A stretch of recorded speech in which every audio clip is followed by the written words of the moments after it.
Hey, so amazing. You see how they playing? Live wire, it's all about sports and entertainment. You don't wanna miss it, so official like you never seen. Keep it going till the whistle blowing from the referee. Everything from highlights and stats, you know that we gotta run it back. Whether on the field or the court, you know that this is where it's at. Subscribe, no delaying.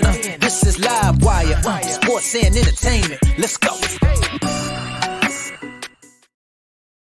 All right, what's good, everyone? Welcome to another Live Wire Sports Media Update.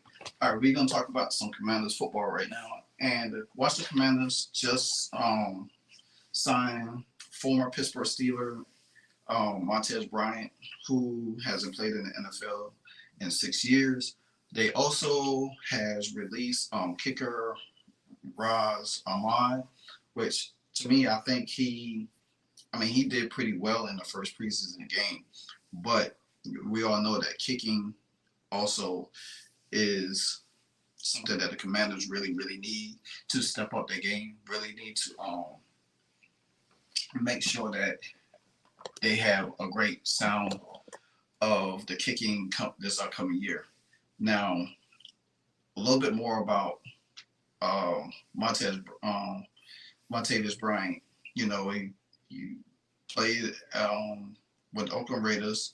Also, he, like I say, played with the Broncos, and he also played he started his career at the Pittsburgh Steelers. Now, the Washington Commanders still looking for, I guess, depth for the wide receiver spot, and with rumors about Jahan Dotson, you know, not looking great the first preseason game. Don't know what's going on with Jahan Dotson at the moment, but at the same time, you could best be sure that Dan Quinn and probably they're not too happy about anything that's going on outside of the wide receiver situation outside of Terry and De'Ami Brown, which De'Ami Brown looks like, you know, him and Jaden Daniels have some kind of rhythm. Plus, the Washington Commanders never had a big body receiver, something that we always kept talking about, the wide receiver spot for the Washington Commanders to try to get a big body. And Martavis, who hasn't played in 6 years, is pretty fresh. Wonder what he still had left in the tank, per se. So that's another thing that we have to watch out for. Now, they did have some clips of him in practice today. I'm going to show y'all real quick. And to me, it looks like he still has something left in him, but it depends how much he's going to play, especially in this game against Miami, you know, if he's going to play any. So.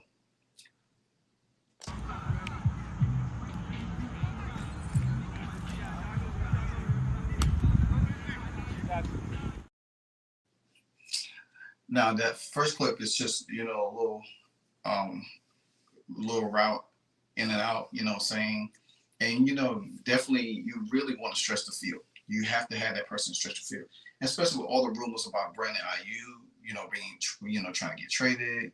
I think now there's a trade command for ASCT that wants him, but he doesn't want to. He only want to go to two teams. That's either Pittsburgh or that's to the Commanders. So I don't know how the 49ers are going to work that out, but hey, it's what it is.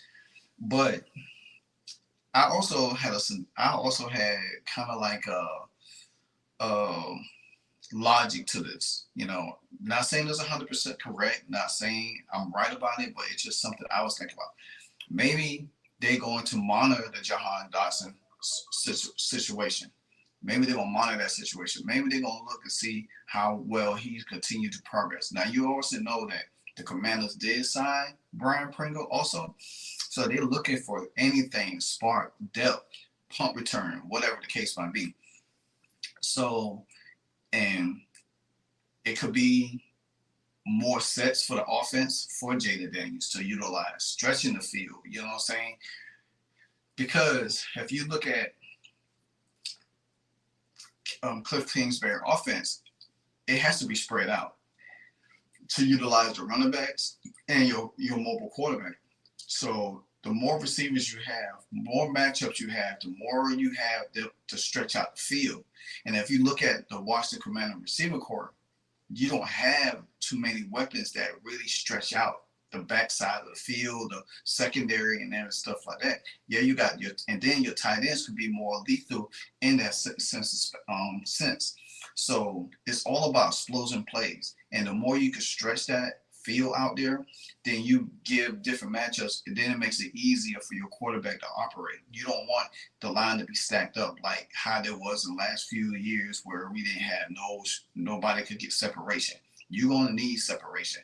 And maybe Martavis Bryant could be that separation factor that helps somebody like Terry, Army Brown. We know the Army Brown got speed. So if you got two speed guys out there, that shows up a lot for your small receivers as Terry and Jahan, and maybe Luke McCaffrey also, and your tight ends, like I would say. Now, here's another clip of Martavis in practice again.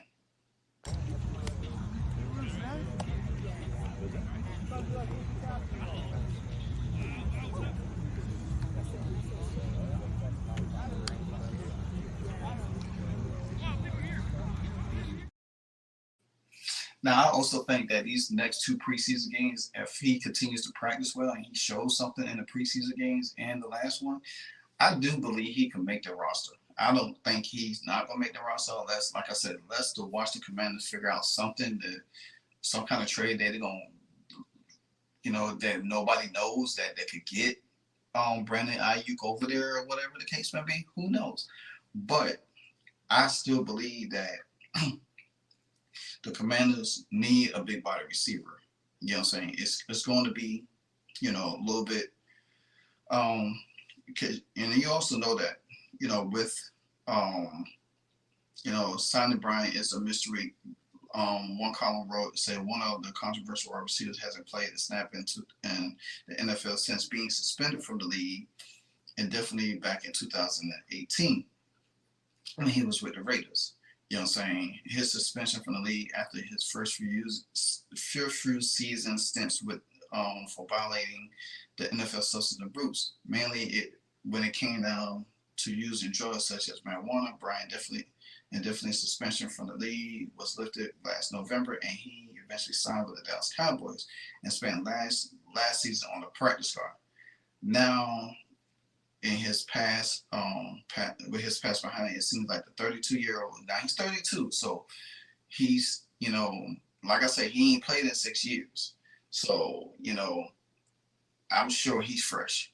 He's ready to go. And you got to treat the situation just like how with the Josh Gordon situation. You don't know what kind of habits he still have, especially coming back in, trying to make a name, want to make money. You never know. So it's something you can monitor. You don't want to put your whole hat on it, but if he can have a resounding resurgence in his career and benefits us, then hey, I'm all for it. So now, like I said, the Commanders released the kicker. There's some other things, like I said, kicking is going to be very pivotal for this team. We definitely need a kicker. I can't, we had trouble with long snappers last year, and Joey Slye wasn't doing well, and so we need somebody that could really kick the ball. So, and it just seems like all the Ron Rivera first round picks right now is pretty much fighting for roster spots, man. They fighting for roster spots. So that's not, let's say that's not too good. Not too good at all. All right, so now I'm gonna show y'all a clip of Martavis Bryant, his interview earlier, talking about, coming back and wanting to play football. What did it mean to you to get signed here? And it's a great opportunity, man. Truly blessed, thank you for the organization, thank you to be here, and super excited. What's your process for just trying to get up to speed and, learn the system and everything? Just talking to the coaches, talking to my teammates, getting familiar with everything. It's my first day, so I got a lot of work to do. So, just soaking it all in and taking it day by day. What was the conversation like with Dan Quinn and Peters when they brought you in for the trial and then ultimately signed you? Not too much, just to come out and work hard and give it my all, and let everything fall into place, and I'm thankful. You feel like you made a little bit of an impression on him last year, playing against some practice squad stuff? I mean, being on the practice squad in Dallas last year was definitely, good because he got to see me every day, unfortunately I didn't get to play, but he got to see me in practice. So it's good. And what is it you think you can bring kind of to this offense and back to the NFL? Whatever they need me to do, man. I'm just trying to get back and get better. You know, learn every day. Learn from my coaches, learn from my teammates, and see Scott's learn. What was it like being out there today? Felt great to be back out here. It's a blessing. It's an honor. What is that feeling like? You've been away a little bit from the NFL and being back at a practice, a training camp, mixing up with Terry McLaurin and Jaden Daniels. Kind of dive into that a little bit. A lot of competition. Everybody out here working hard.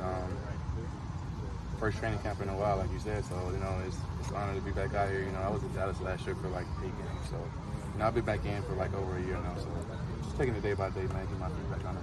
Does it make you appreciate things differently? You appreciate it regardless, man.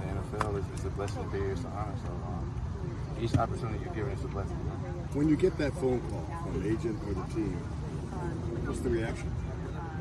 It's an exciting reaction, but at the same time, you still got more work to put in. You got to come here, you got to work, you got to look good. So I've been working hard. Last season I was 230, so I'm down to 208 now. So I've been working hard. And that Cliff Kingsbury offense, I know you're just seeing it for the first time, but what do you see? Super exciting, man. Guys out there making plays, guys out there working hard and playing fast. As you were about Jaden kind of before signing here, did you watch him last year in college? Watched him last year in college, and I've been watching him throughout training camp and preseason game. He's a great guy.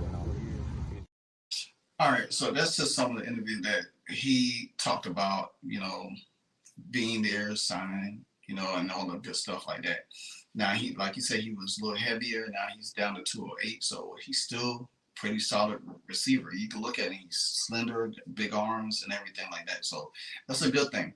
Like I said, if he's able to keep his head on the swivel and come in and contribute and nail a roster spot for him, and it's a good thing because Dan Quinn did see him last year over there with Dallas on the practice squad, so he got some he's got to be familiar with Martavis Bryant a little bit. So that's a good thing. So maybe Dan Quinn sees something in him. Maybe they had a talk with him, say, hey, you need to come in here, try to see if you can make the team.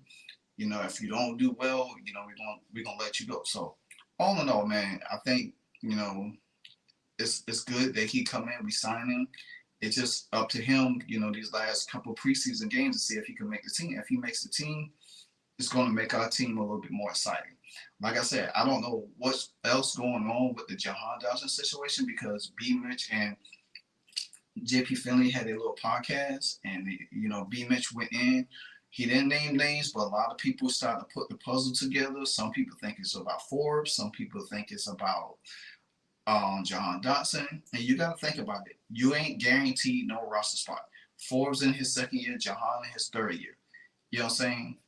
If you don't show anything in preseason, along in practice, then you're not going to have a spot. You could get cut. You know what I'm saying? Somebody else going to take your spot. This is what it's all about, competition. It's not like you're 5 or 6 year, 7 year vet and you don't put up numbers and you're like, okay, I can do this. You're still trying to find your way. You had a great first rookie season. You didn't have a great sophomore season. Now you're going into your third year. It's going to be very crucial for you to really get into a flow of things. So we'll see. We'll keep on monitoring the situation. But, hey, the Commander signed, pick up a receiver. So we'll see how it goes. They do have a joint practice with the Dolphins on Thursday and a preseason game on NFL Plus on Saturday at 7. Until then, it's your boy Live Rock Sports. Continue to like, comment, subscribe. Until then, I'm out.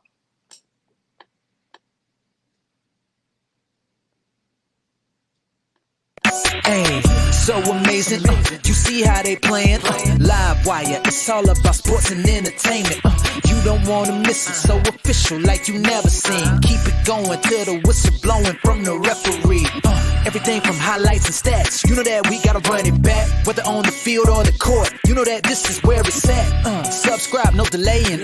This is Live Wire, sports and entertainment.